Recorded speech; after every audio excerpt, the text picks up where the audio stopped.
Ok, est-ce que ça va? Est-ce que vous voyez mon écran? Non, en fait, si c'est votre visage seulement. Ok, ça va maintenant. Ok.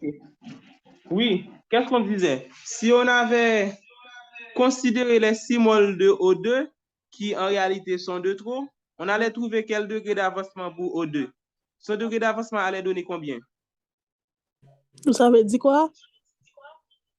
Si on avait considéré les 6 moles de O2, sans interpréter le fait, sans considérer le fait que c'était de trop, ça allait nous donner combien pour le degré d'avancement de O2?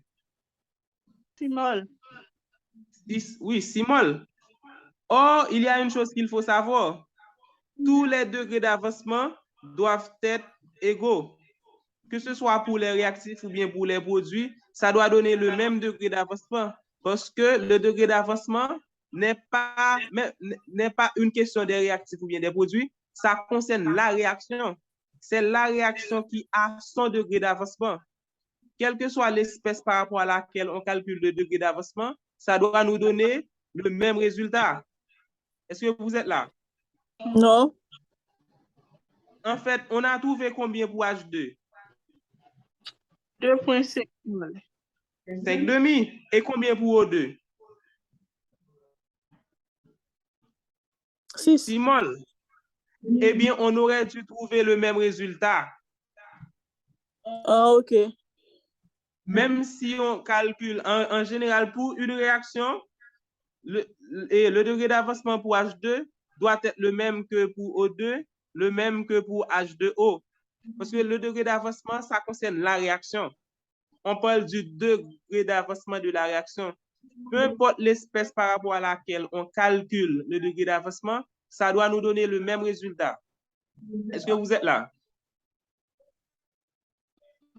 Vous êtes là? Oui.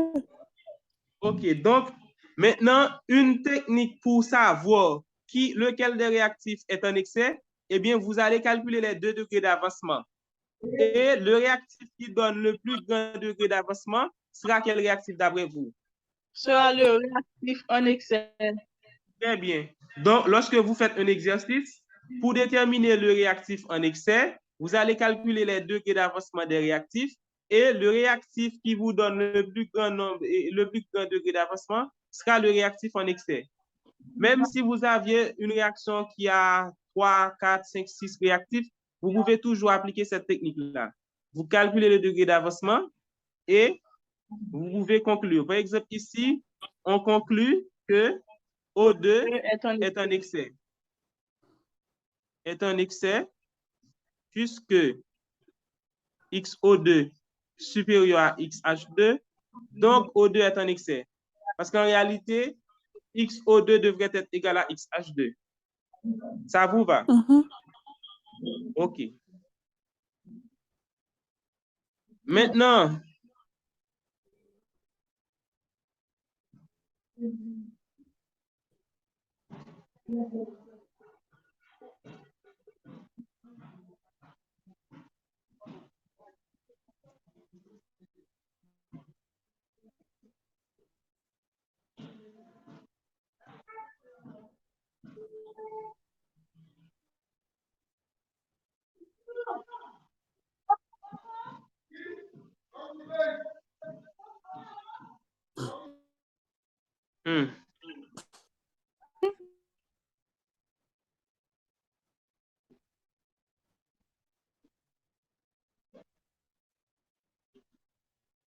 en passant, mademoiselle, je vous pose une question.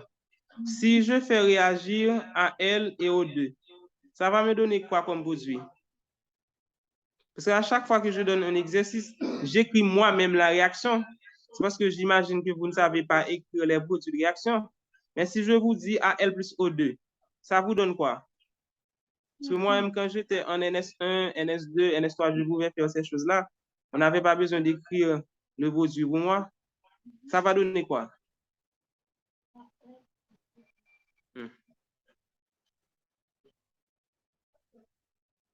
Qui est-ce qui sait ce que ça va donner? Liron, Julie, Clément, Cicéron, Alissa, Joyzy. Personne ne sait? Julie. Julie le sait? Oui. Qu'est-ce que ça va donner, Julie?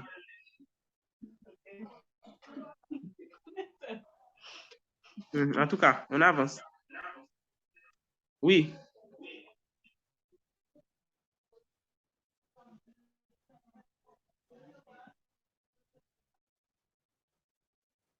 Petit a.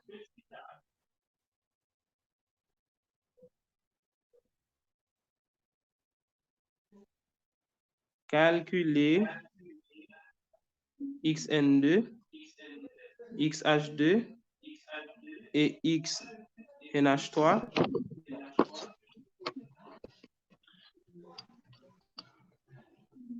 au commencement de la réaction.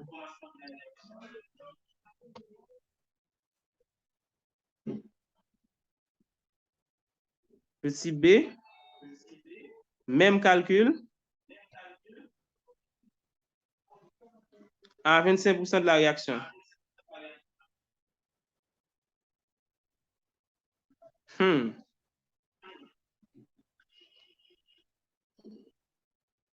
Petit c, même calcul, les mêmes calculs à 75% de la réaction.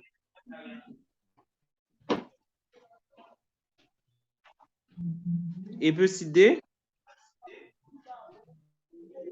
même calcul à 100% de la réaction. 100%. Qui? Qu'est-ce que tu as dit?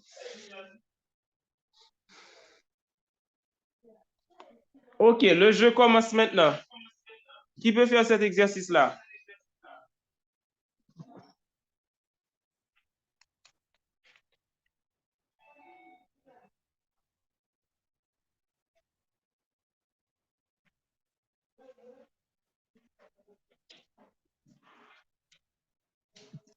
Mali.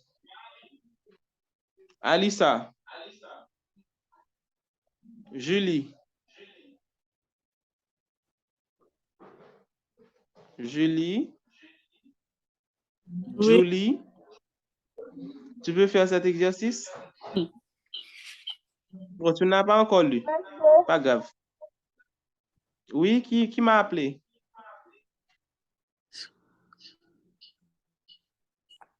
Cicéron? Eh bien, on va commencer avec un petit tableau. Un petit tableau. Bon, pas grave. Si...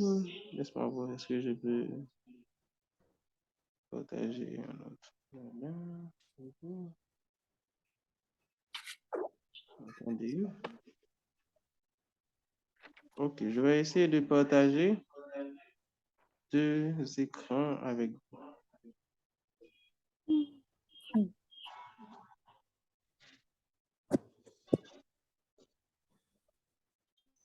OK.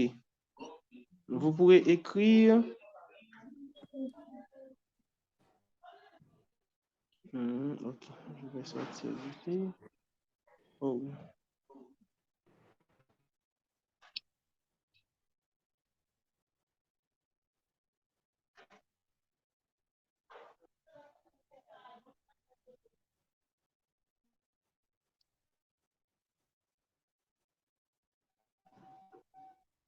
C'est difficile.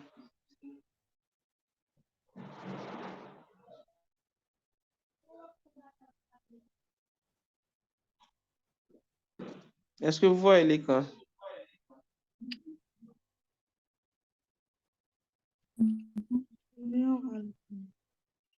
OK. Mais c'est pas stable. Comment? L'écran est Ah, OK. L'écran est comment? Est comment?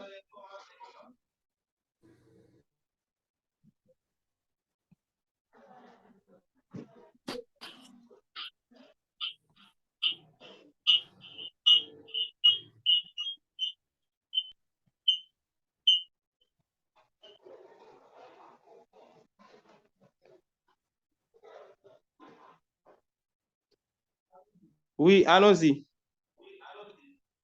Déjà, qu'est-ce qu'il faut déterminer?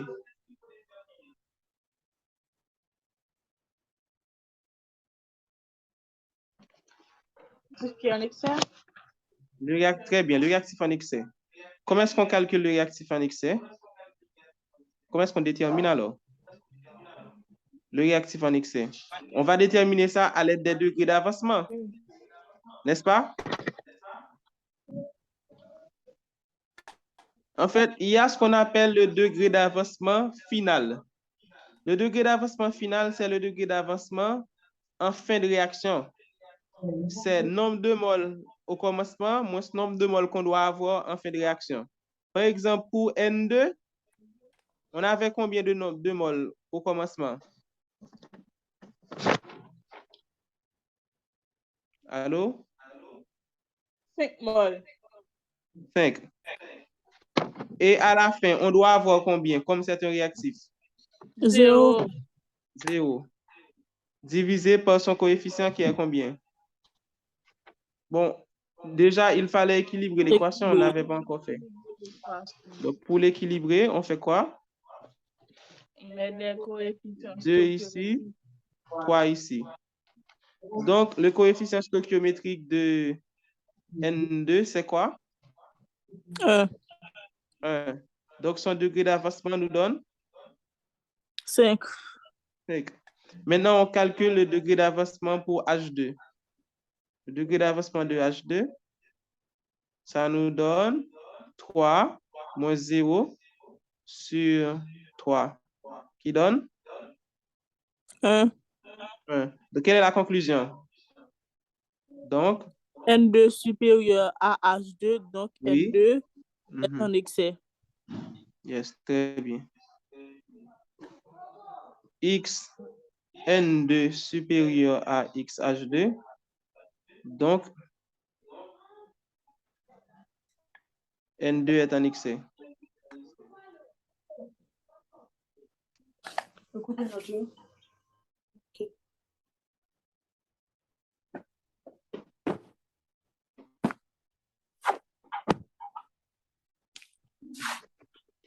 Et maintenant,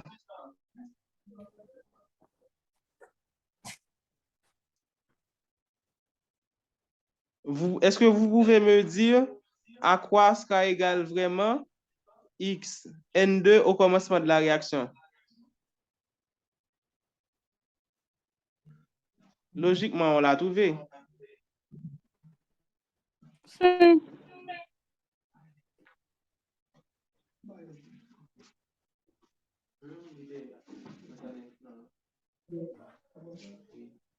Oui, logiquement, c'est égal à 1. On l'a déjà calculé. Entre 1 et 5, c'est 1 qui est correct. N'est-ce pas? On sait que tous les réactifs également, les produits doivent avoir le même degré d'avancement à un instant donné de la réaction. Donc, ça va être la même chose pour XH2 et la même chose pour qui?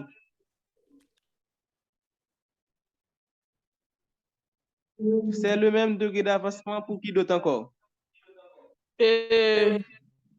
NH3. NH3. OK. Maintenant, on doit calculer les degrés d'avancement à quel instant de la réaction?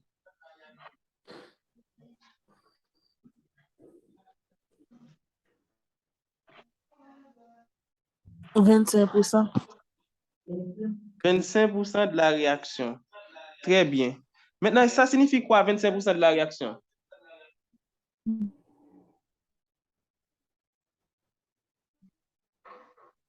Imaginez par exemple que la réaction, c'est une pomme qu'on mange. Un quart. Et oui, un quart, c'est quand on a déjà pris un quart de la pomme. Ça signifie à cet instant-là, 25% des réactifs ont déjà réagi et il reste combien de pourcents? 75. 75. Donc, n'oubliez pas la formule de degré d'avancement. Si je fais ça par exemple par rapport à H2, qui est le réactif limitant, n'oubliez pas que la formule, c'est nombre de moles initial moins nombre de moles final.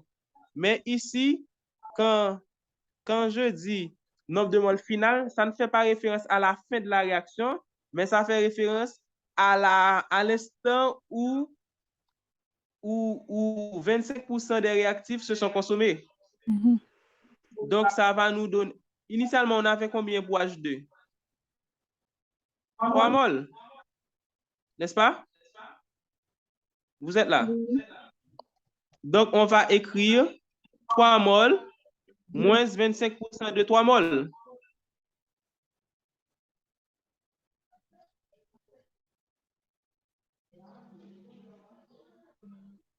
Non, j'ai pas bien écrit. C'est pas 25%, c'est 75%. Est-ce que vous avez compris la logique? C'est nombre de moles qui te gagné, moins nombre de moles qui étaient divisé par coefficient stoichiométrique. Si 25% ont réagi, donc ça signifie qu'il reste combien? 75%. 75%. Donc, on aura 75 des 3 moles divisé par le coefficient stoichiométrique. Ou bien on pouvait écrire c'est 3 moins 1 quart fois 3 sur 3. Donc, ça nous fait 3 moins 3 quarts sur 3. Ce qui va donner combien? 9 quarts sur 3, n'est-ce pas? 4 fois 3, 12. 12 moins 3, 9. Donc, ça nous donne combien? Ça donne combien? 3 quarts.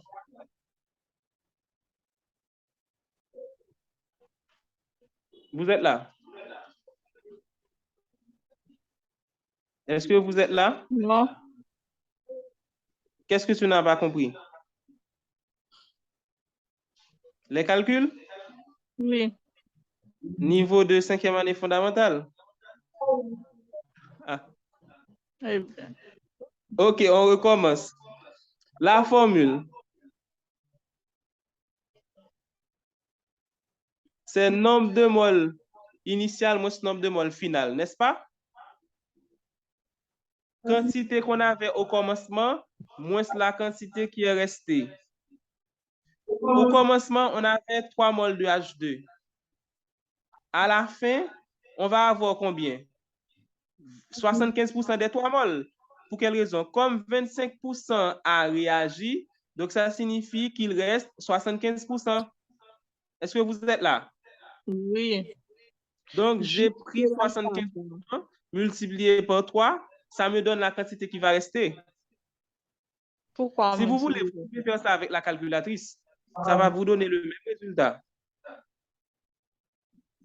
D'accord? OK, supposons, avec la calculatrice, je vais faire quoi? Je vais multiplier 3 par 0,75, n'est-ce pas?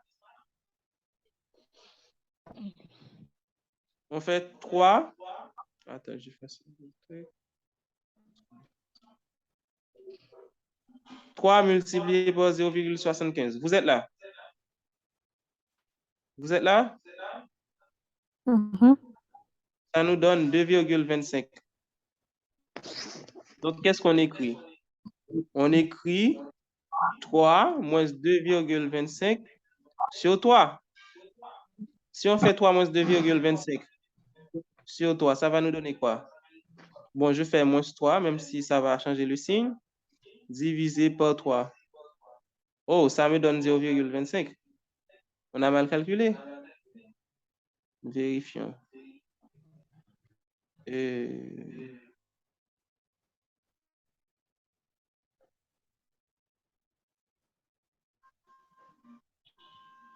Où est-ce qu'on a... Ça ne donne pas 0,75, mais... C'est vous qui avez fait les calculs. Comment? C'est vous qui avez mal fait les calculs. Où ça? À partir de quelle étape?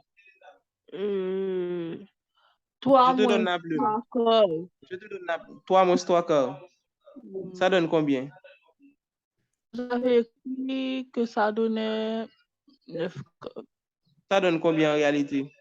Ce qui n'est pas ça du tout. Ça donne combien?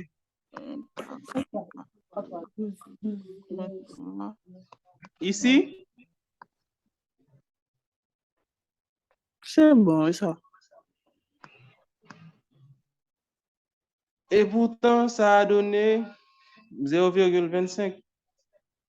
9 corps. C'est un corps qui n'est pas bon.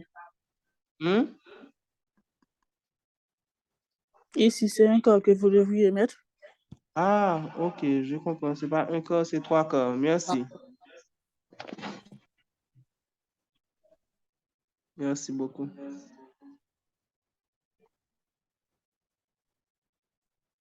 « 0,75, c'est encore 3 corps sous forme de fraction. Merci.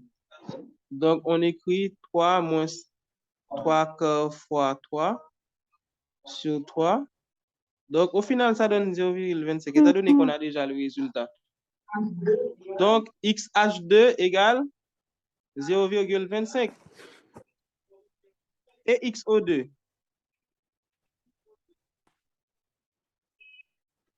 C'est pas O2, non, que j'allais dire. Et H2, N2.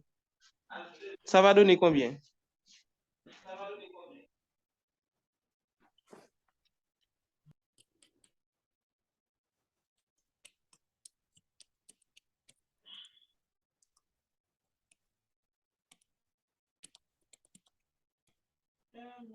Moins. Oh, pourquoi est-ce que tu fais des calculs? Ah, bon. Ça va donner combien? Ben, 0,25 aussi. 0,25 aussi.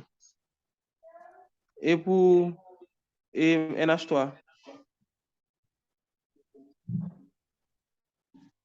Pour NH3, ça va donner combien?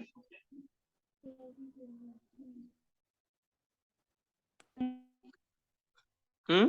0,25. La même chose. C'est toujours le même.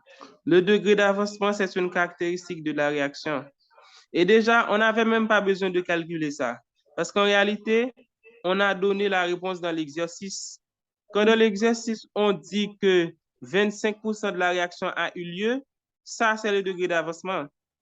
Le degré d'avancement dit combien de pourcents de la réaction a eu lieu.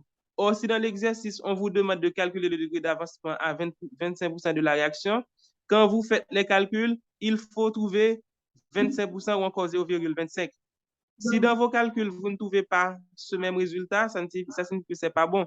Parce que quand le degré d'avancement, ça donne le pourcentage de la réaction qui a eu lieu.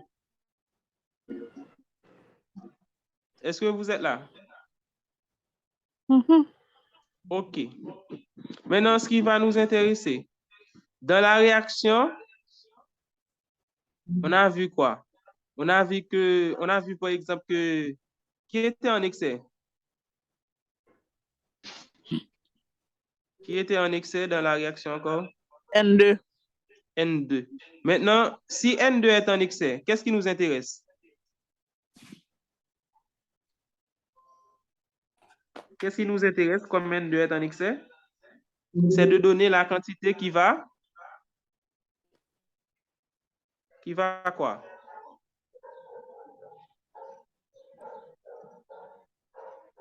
Allô?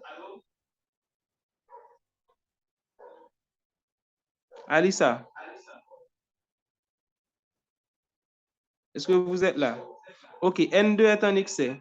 Donc, on vous demandera de calculer la quantité qui est en excès. On avait combien de moles de N2? On avait 5 moles de N2. Parmi ces 5 moles, combien vont réagir? Combien vont rester? Eh bien, on peut calculer ça par rapport au degré d'avancement. Le degré d'avancement donne la quantité qui va rester ou encore la quantité qui va réagir. Pourquoi? On sait que, par exemple, pour N2, à la fin de réaction, c'est nombre de moles initial moins nombre de moles final divisé par son coefficient stoichiométrique qui est 1. Or, on sait déjà qu'en fin de réaction, ce degré d'avancement nous est donné par H2, qui est le réactif limitant. Donc, nombre de moles initial H2, c'était combien? H2, c'était 3 moles. Donc, ça nous avait donné 3 moins 0 sur 3, donc 1. Donc, le degré d'avancement en fin de réaction est égal à 1. Donc, on va utiliser, comme c'est le même résultat pour N2 aussi, donc nombre de moles initial de N2 moins nombre de moles de finale sur son coefficient qui est 1 doit donner 1. Donc, on écrit 5 moins nombre de moles final égal à 1. On transpose. Ça va donner quoi? Ça va donner quoi? Ça va donner, si on transpose, ça va donner nombre de NF moles est final égal à 1 moins est 5. égal à moins 1. Donc, nombre de moles final égal à 4 moles. Oh, oui. Donc, ça signifie, à la fin, on va avoir combien de moles pour N2? 4 moles. Donc, vous avez vu l'importance de la notion de degré d'avancement. À l'aide du degré d'avancement, on peut calculer la quantité de moles qui va rester pour le réactif en excès. Qu'est-ce que je dis? Avec le degré d'avancement, on peut calculer la quantité de moles qui va rester pour le réactif en excès. Mais aussi, on peut calculer la quantité de moles qui va apparaître pour le produit ou bien les produits. On écrit la même chose. Par exemple, pour le produit qui est NH3, qu'est-ce qu'on écrit? On peut On calculer écrit, la quantité de quoi? on peut calculer également la quantité de moles qui va apparaître pour le produit. On peut calculer la quantité de moles qui va rester pour le réactif en excès, mais aussi on peut calculer le nombre de moles qui va apparaître pour le produit. Dans notre réaction, c'est qui le produit? NH3. NH3. On ne sait pas encore combien de moles vont apparaître pour lui. Eh bien, on écrit l'expression de son degré d'avancement. XNH3, c'est égal nombre de moles initial moins nombre de moles final divisé par son coefficient stoichiométrique. Quand j'écris cette lettre-là, qu'on lit mu, ça signifie coefficient stoichiométrique. Donc, je remplace XNH3 à la fin. Ça va être égal à combien? Le degré d'avancement à la fin, on l'a déjà calculé. Ça va être la même chose que pour H2. Si à la fin, XH2 égale à 1, ça va être le même chiffre pour tous les autres. Je l'ai expliqué maintes fois. Le degré d'avancement doit être toujours le même pour chaque réactif. S'il y a un réactif qui a un autre degré d'avancement, ça signifie que soit ce réactif-là, il est en excès ou bien il est quoi? Allô? Julie? Oui. Alissa? S'il y a un réactif qui n'a pas le même degré d'avancement que les autres, ça signifie quoi pour ce réactif-là? Qu'il est en excès? Pas forcément. Et si c'est son degré d'avancement qui est plus petit? Eh bien, qu'il n'est pas en excès. Si on ne veut pas dire qu'il n'est pas en excès, on dit quoi? Qu'il est limitant. OK. OK. On avait déjà trouvé le degré d'avancement pour l'hydrogène qui est le réactif limitant. À la fin, on sait que ça va donner 1. N'est-ce pas?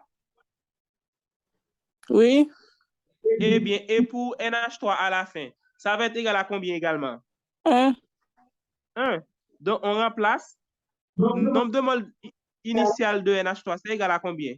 Au commencement, on avait combien de NH3? Comme NH3 est un produit, au commencement, on avait combien de moles pour lui?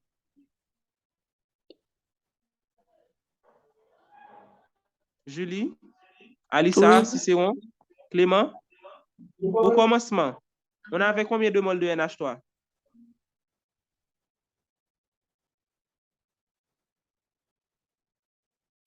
Zéro. Pourquoi 0? Parce qu'il n'existait pas encore au commencement. Oui, très bien, parce que c'est un produit, ça n'existait pas encore au commencement.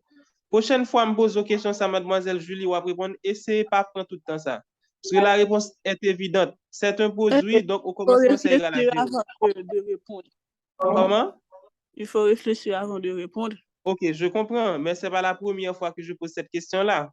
Mm. Moi, je fais l'autre exercice encore, m'a fait exprès me poser des questions, mais après, soit toujours réfléchi. Est-ce qu'on a toujours réfléchi? Oui. Oh, donc ça signifie que tu ne comprends pas la chose vraiment. Tu Je veux comprends. réfléchir pour une nouvelle chose. Ou pas qu'à tout à réfléchir pour même bagaille là. Ok, monsieur, je vais pas réfléchir, je vais répondre. D'accord. Donc, ça nous fait 0. Moins le nombre de moles final, c'est l'inap cherché, divisé par son coefficient stoichiométrique qui est combien? 2. 2. Or, le degré d'avancement à la fin, c'est égal à 1. Donc, nombre de moles final, rapidement, ça nous donne combien? En faisant tous les calculs. Combien? 0 sur 2. Ça donne 2. 2. Alissa?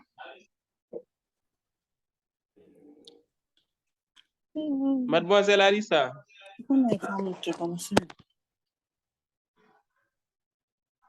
Mademoiselle Alissa?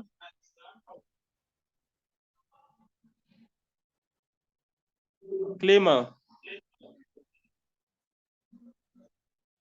Gloria? Ce sont des fantômes. Oui. Est-ce que tu comprends, Clément?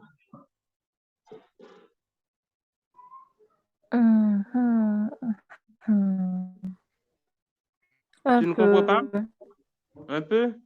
D'accord. Ok, je vais considérer cette réaction-là. Je mets l'écran.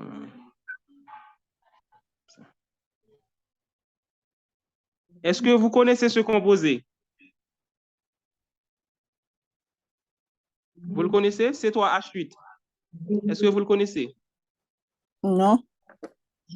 Vous ne connaissez pas le gaz propane? Est-ce que vous ne connaissez pas le gaz propane? Allô? Oui. Est-ce que vous connaissez le gaz propane? Mhm. Eh bien, c'est sa formule chimique. D'accord. C3H8. Je crois que vous avez fait de la chimie organique en LS3 Organique. également. Mhm. Mais on retient pas. Ok, équilibrez cette équation pour moi.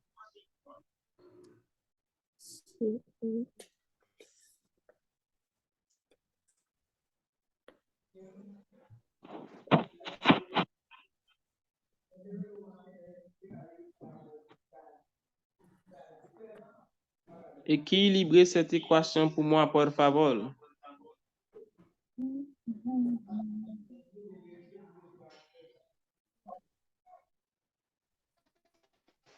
En attendant, je bois de la soupe.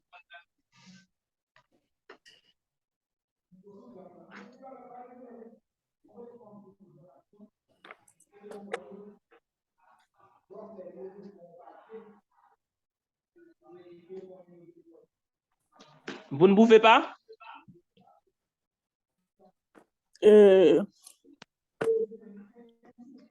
Aïe. 5 devant au 2. Attends-moi. Je vais me nettoyer. J'ai de la soupe partout. Vous en voulez? Non, oh. Oh, pourquoi pas? Non, merci. Tu n'es pas vicieuse? Non. Ok. Tu m'as dit 5 devant au 2. Après. 3 devant CO2. 4 devant H2O. Ok. Laisse-moi contrôler. Oui, c'est bon. Ok. Maintenant, laisse-moi voir. 36, 44. Ok. Ah, ok, c'est pas aussi compliqué. Ok. Donc, on met ensemble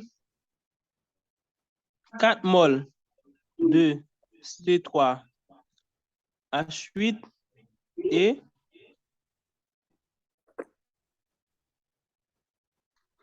13 moles de O2.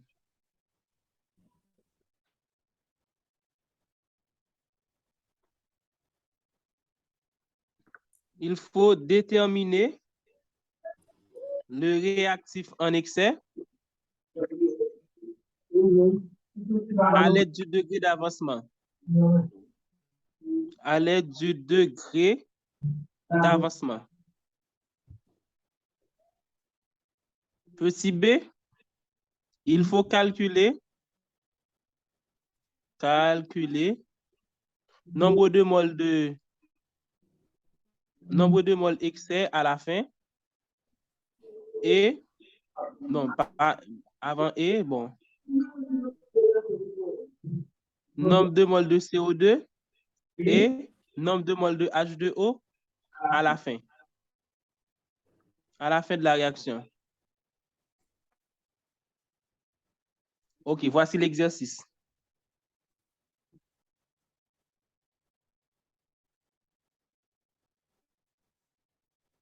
Dites-moi si vous l'avez compris. Calculer quoi? Et calculer nombre de moles excès. En fait, comme on ne sait pas encore qui est le réactif en excès, quand vous l'aurez trouvé, vous allez calculer le nombre de moles qui va rester pour lui à la fin de la réaction. Est-ce que ça va? OK.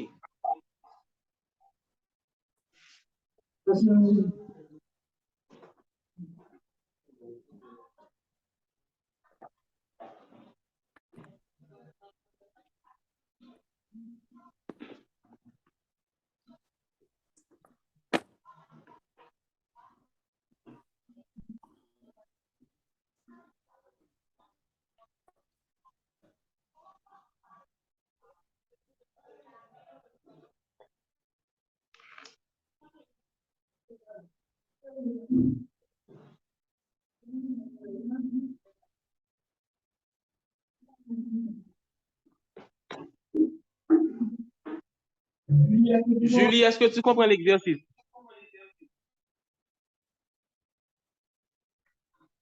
Julie? Oui. Et toi-même, Alissa? Oh. Alissa? Cicéron? Cicéron? Cicéron? Cicéron? Est-ce que tu comprends l'exercice? Non. Pourquoi est-ce que tu ne comprends pas? Dis-moi.